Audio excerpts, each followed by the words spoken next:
Moving forward to the matchup of the day, in my opinion. Here we're going to spoiler. We're going to be talking a lot of Pac-12 on this episode because things are getting very interesting. We may talk about them a lot for the rest of the year. I have number 8 Oregon, a 6.5 point favorite on the road at number 13 Utah. This game carries an over under of 48 points, and it kicks off at 3:30 p.m. Eastern on Fox. That loaded 3:30 window. Be in place for it. We finally have an answer. It's not a great answer, and it's not great that it took us 9 weeks to arrive to this, but Cam Rising, Brant Keithy, they're not playing this year. They're done for the season. They'll try again next year. Makes a lot of sense. I mean, Rising tore his ACL in January, and we're expecting him in late August to be playing. Keithy's kind of a surprise. His injury was a lot earlier in the year, but I guess it must have been just a lot more severe. Either way, they're shut down for the season. They're not playing. We don't have to play, are they playing or not anymore? Appears that Bryson Barnes is going to be the guy moving forward at quarterback. On the other side, Oregon's terrific running back, Bucky Irving, I think one of the better backs in the country, got hurt last week, but he should be good to go. But do monitor that in case his snap count is limited, especially against a very physical Utah defense. We talked about Utah's offense last week and about how USC's defense could be the cure for the common offense, and that was true. They gave up 34 points to a Utah offense that scored, 7, I think it was, total on Oregon State. So, there's some issues in LA, but we're not here to talk about that. Oregon doesn't field Michigan's defense. Like, we're not talking about a huge swing, but it is a lot better than what we have at USC. An emerging star to watch on Utah's offense here, two-way player Sion Vaki. He is listed as a safety on PFF. But this man rushed for 158 yards and 2 touchdowns against Cal, had 149 receiving yards and 2 touchdowns against USC, also has 25 tackles and an interception and a sack on defense this year. People are saying he might be the best two-way player in the Pac-12, which is tough because you're talking about a guy like Travis Hunter. Sion Vaki's been a beast this year. Really just a delight to watch. Utah's defense, on the other end, held USC to just 3 offensive scores. The 4th touchdown was a pick 6 for the Trojans. I'm starting to have I will go on a tangent about USC really quick. I'm starting to have concerns about Caleb Williams. He's kind of like when you play Madden or the NCAA 14 video game, and you try to make like every single play a touchdown. You know, you're dropping 40 yards back and letting it sling. You end up with a bad completion rate, maybe a few too many sacks, interceptions, and then you just shut the system off because you're like, this sucks. I thought I was supposed to be better at this. Brett, part of me, and again, he's still going to be the number 1 pick in the draft, I think. I mean, I don't think we've seen anything that would change that, but I will say, and you can say this about a lot of college players, the way that he is approaching the game in college will not be successful if he tries to replicate that in the NFL. And again, that's not like a slight at Caleb Williams. Like, lots of players have to make that adjustment. He is not an exception to that. Like, he will need to make an adjustment too. He certainly gets away with athleticism right now. Like, he's just a better athlete than a lot of, and he's a really good quarterback, but he's a really good athlete too, and he gets away with his athleticism. In the NFL, it'll be much harder to do that. I'm not saying he won't be able to make athletic plays in the NFL, but it'll be much harder. So yeah, he has not been, and the pressure was going to be really high. Like, to repeat as a Heisman Trophy winner, it only happened once in the history. We knew it was unlikely to happen, even though you look around and you're like, well, who else is it going to be? Like, he won and he's the best player and he's going to be the number 1 pick and all that. We knew all that. But when a defense is as porous as they've been, it forces him in his mind to think, man, I've got to just go win this game. Me and this offense, we got to go win this game. And when you play like that week in and week out, and the competition you face gets better, as it's been doing for USC, you see what happens. I don't think in the NFL he's going to feel like he has to force everything the way he feels like maybe he has to force that now. But I agree. It hasn't been all roses for Caleb Williams this year. And I don't think we expected it to be, but yeah, it's really starting to show up here recently. Again, USC's still a good football team. He's still a really good player. I think he'll probably be the number 1 pick in the draft. If he's not, it'll probably be a surprise or be one of those late things where 2 weeks out you start hearing chatter. It's like, oh, wait, all of a sudden now he's not, and then he could fall to, I don't know, certainly not outside the top 5. But I'm with you. It's a long way of saying I agree with you. Yeah, we need to wrangle him back in, a bit more decisiveness, a bit more ball out a little bit quicker, because he currently leads the country in average time to throw almost 3.5 seconds because he's dancing around back there. Anyway, back to the two teams actually playing this game. Talking about another quarterback that's terrific, Bo Nix.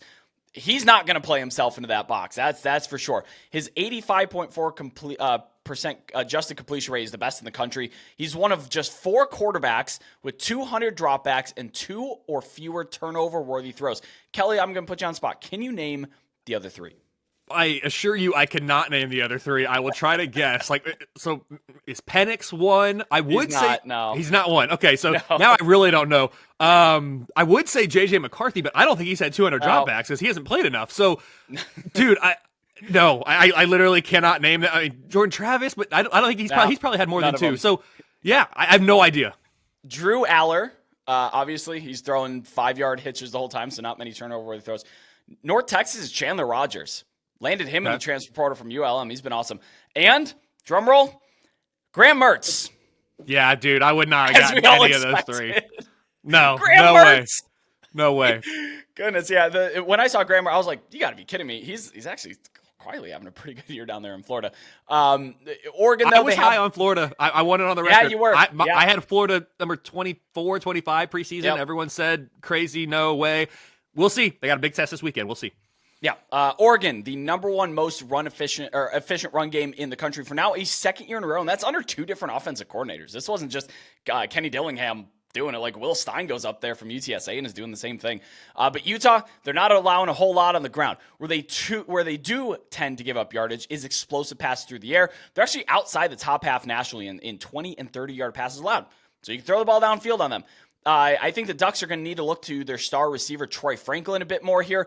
Bo Nix this season, like I said, it's a lot of short stuff. 6.4 ADOT, that average depth of target, that is the second lowest in the country. When you're looking at his receiver, Franklin, though, his ADOT is 12.3. So he's the guy that goes down the field and they gun it to him. We're going to need a big game from Troy Franklin if Oregon wants to succeed in this one.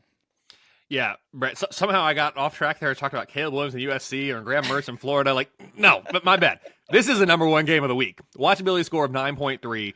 I'm very, very excited for this one.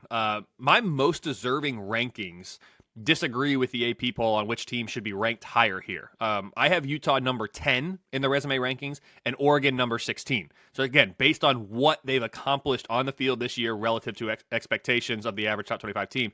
But I do agree with Vegas on who should be favored in this game. I actually agree on the spread too, Brett. My model has Oregon -7. It's a 69% win expectancy for the Ducks. Despite the win against Washington State last week, Oregon fell from number 5 to number 9 in my power ratings. That regression was due to the defense, falling from number 21 to number 27. The offense actually improved, at least with regard to their unit ranking. They are now ranked a season best number 2 nationally, behind only, I have a new number 1 offense. Brett, take a guess who it is? Hasn't been number 1 all year. Well, it wasn't Washington, not USC, it's not Ohio State. Who is it? Those are all the teams that have been number 1. I now have LSU number 1. Don't say that too loudly. People haven't caught up yet. Okay, sorry for spoiling it for all you out there trying to take advantage. This LSU offense is legit. Jaden Daniels playing very, very well. He would have been a decent guess for the question that the trivia question you posed, but I think certainly more than 2 turnover-worthy plays. But he is playing outstanding. Could end up being a Heisman Trophy candidate. They probably can't afford to lose too many more games. You don't see the trophy winner getting more than 2 losses often. I think Robert Griffin did, and maybe Lamar as well are two recent examples. But anyway, timing couldn't be better for the Bo Nix-led offense to be peaking, at least in terms of their unit ranking, because based on my current numbers, at number 10 nationally, the Utah defense is the best opposing defense that the Ducks will play all season. Always a good defense there in Salt Lake. But for as good as the Utah defense has been, the offense has struggled this year. It's understandable, right? I mean, no Cam Rising. We thought coming into the year, he was questionable for week 1. And now, as you mentioned, he's been shut down for the year, not playing at all. So I understand them not living up to the expectations that the model had on the preseason, but nevertheless, Brett, it's been probably worse than I would have guessed without him too. So I give you some leniency, but at some point, they got to figure it out on that side of the ball. This unit now ranks number 9 in the Pac-12. It's number 52 in the nation. The Utes are number 21 overall in my power ratings. Rice-Eccles is one of the best home fields in the country. I mean, that's a tough place to play. Now, they are playing this game at, what would that be, 1 local time, I think? I think they're Mountain Time. So 1:30 local time. But my numbers give Oregon the advantage on both sides of the ball here. The winner of this game will have the second best chance to make it to Las Vegas. If Oregon loses, they're still squarely in the mix, actually, given their projected strength and what they still have in front of them. A loss all but eliminates Utah based on my current numbers. Oregon needs this game to stay in the CFP hunt, too. A win would give the Ducks a 22% chance to make the Final Four based on my numbers. Bottom line, I have Oregon -7 with a 31% chance that Utah moves to 4-1 in conference play, which I know I just got done saying, like, the offense needs to be better and all that, but, like, if you would have told Utah fans, hey, given the schedule you're going to play, after the Oregon game, you're going to be 4-1 in conference, and Cam Rising hasn't played a snap all year. In August, I feel like they probably would have taken that. That's what happens when you have a top 5 coach 10 in the for country. Me, Oh, 10? coach, yes, and a top 10 defense to go with it. Yeah, Yeah, you're right. yeah. You're right. He is he's top 5. He's top 10 at least, I'd say. He's been there for a long time. Saban, Harbaugh, Smart, Whittingham, like so many. Very few coaches do more with less. Agreed. And Kyle Whittingham will win a game no matter what. He'll get you in a rock fight, or he'll put up 65 points in a game to beat you. Like, it's what he does. I'm going to say he's a top 5 coach. I know there's people screaming at me about other people on the other end of this, but look, I can't lay the points in Rice-Eccles with Oregon. I just can't. The Utes have not lost a game at home in a non-COVID year with fans since week 3 of the 2018 season. Wow. Did not realize that. Yeah. Even with all the question marks, I'm taking Utah with the points at home because, I do think Oregon is a juggernaut. I can't just look at the home track record and say, okay, well, they're never going to lose again. That's it's a logic fallacy. But Oregon is a very good football team. I think Utah at least keeps this one close. It was -7 earlier in the week. Be patient if you can take that 7 again. People are obviously on that side. I'm taking Utah with the points at home in this one.